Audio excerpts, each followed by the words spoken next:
We're going to get this read. We have been reading all of Neville Goddard's works I've read so much. Look at where my bookmark is. The OGs that are joining me this morning and my hot husband next to me, he as well, we have read these together. I come on here Monday through Friday and I read it to you. And we go through a little rundown of it. We talk about it. We discuss it. We put our comments in the chat of manifesting our best life, of creating our reality, of imagining better than we know, of living in the end.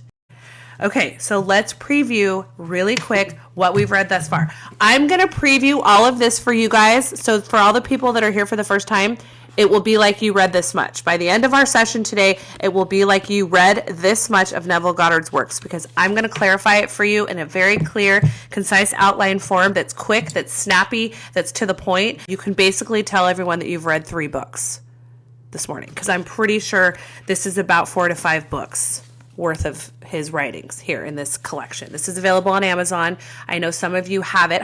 There are 2 ways Neville Goddard talks about in the beginning of this book that we can most utilize our imagination and imprint our subconscious mind. There are 2 states of being as a human that we can utilize to imprint our subconscious mind. If sleeping, falling asleep, getting ready to go to sleep, in that dream state, our REM sleep, right before we fall asleep, all of them, but really right before we fall asleep. Prayer is the other state of being where we can most imprint our subconscious mind and most imagine and can really get in that imaginative state.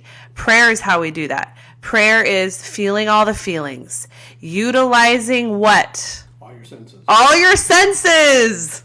My husband got it. Utilizing all your senses, 5 senses, 6 senses, however many you have. Utilizing your senses to feel it, to imagine it, to be in it, to imagine better than we know, right? Thank you, baby, for saying my favorite teacher. Okay, now we're going to go over the first law of creation. I'm going to read to you one short sentence. What is the law of creation? We're going to go over laws of the universe. Feeling is the secret of creation. Feeling is how you create your reality. Feeling and believing. Lex Vision, most people like to feel themselves into some mess. That is true. That is accurate, actually.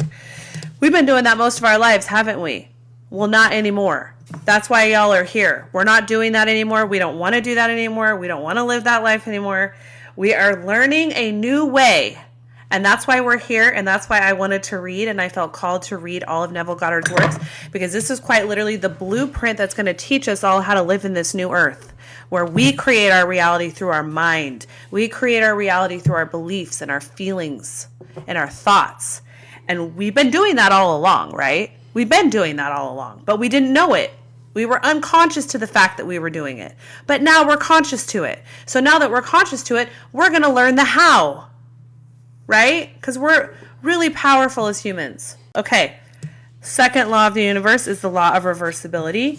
I'm going to read to you really quickly what it is according to Neville Goddard, and I want you to put down in the comments what it means to you.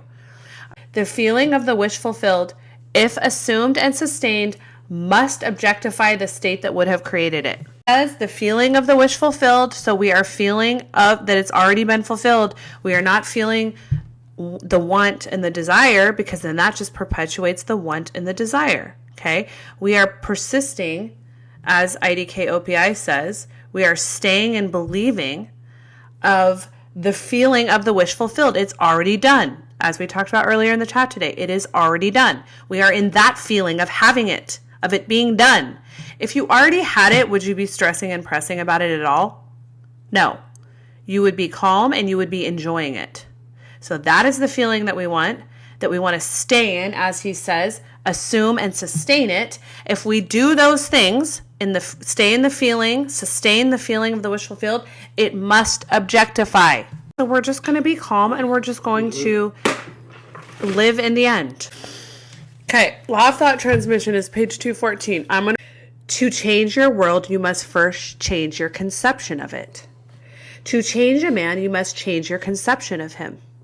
You must first believe him to be the man you want him to be and mentally talk to him as though he were. People mirror back what you believe of them. It all boomerangs back to us. It simply means the conversations and the assumptions you have about others influence them. Yes, we influence people's behavior towards us. Whether we want to believe that or not, we do. And that's actually a scary thought, because I am the queen of ruminating. I will ruminate all day about why people are doing what they're doing and how they're doing it and why they're doing it and blah, blah, blah, blah. And all that does is create so much mental energy that directly affects people in my reality and affects their behavior towards me. And so, as he says, we need to get real good at imprinting on people's minds the best for us, the best treatment of us, the best thoughts of us, which is why he says that if anything is virtuous or lovely or of good report, think on that. That is why religious structures teach us to think the best of people, to talk about people in high ways, in high frequency ways, in loving ways. Because if we are talking trash on people and thinking poor thoughts about people and wishing the worst for them, if they are not on our same frequency, it boomerangs right back to us. We get all that. We get all that negativity and all that judgment. So if anything is virtuous, praiseworthy, or of good report about another person, think on that. Speak on that. Because then if it doesn't reach them because they're not on that frequency, let's say they're just kind of a shitty person and they're on a pretty low vibe frequency, what happens to all of those amazing thoughts? They boomerang right back to you, babe. Sometimes you just gotta bust loose, right? Sometimes you're gonna be in a negative spiral, especially when people are toxic and they're narcissists and they treat you poorly. But make it quick. Make it snappy. Let's get out of it as fast as we can. Have the human experience, feel the feelings, and then let's get out of it and get to the next best thought. I think I have completely gone over what we've read thus far. So you guys, we just read like this much of a book together this morning. Okay.